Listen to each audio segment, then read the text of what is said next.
Dave, there's been a lot of reaction in the last 24 hours. What have you learned?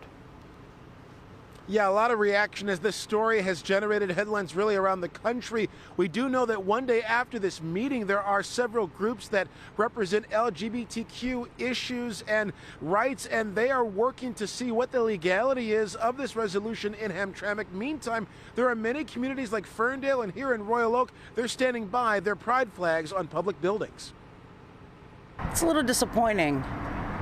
And I expected more from the city of Hamtramck and how diverse the city is. It's how local film director Christina Constas felt going into Hamtramck City Council's vote to ban the gay pride flag on public property in a meeting Tuesday night. Now the question is, what happens next? It makes me honestly want to sell my property. I'm on a business district street and I run a business here in Hamtramck. And anybody that wants to bring a flag over to my place, I'd be happy to support it.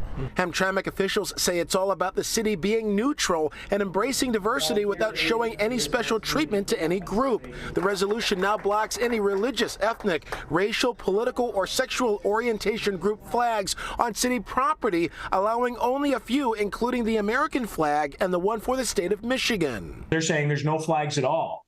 So it's going to be a lot tougher to challenge this type of law. But civil rights attorney John Marcos says a challenge is not impossible, particularly given the state's Elliott Larson Civil Rights Act, recently amended with additional LGBTQ protections. One way would be if it's enforced in a discriminatory manner. So, for example, if they have this law on the books, they don't let any gay flags on public property, but they start allowing other types of flags and selectively enforce the statute. That would be illegal. But here in Royal Oak, the pride flag is proudly flown at City Hall. You see it right there. And city officials say they're not backing down in their celebration of inclusion, especially during Pride Month.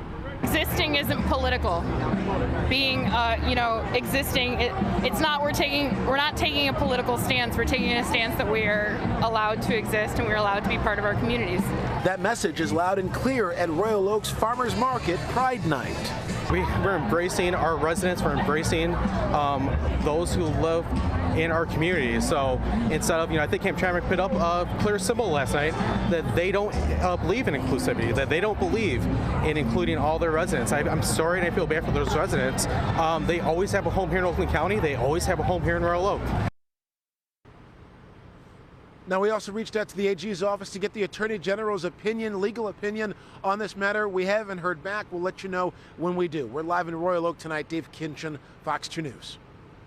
Yeah, Dave, not being able to put up a flag on public property, that's one thing, but it could be a slippery slope as groups may decide to do a rally or a celebration on public property, whether it could be a pride event or an ethnic group wanting to take to a public space to celebrate something. It'll be interesting to see how those requests will be handled in communities like this.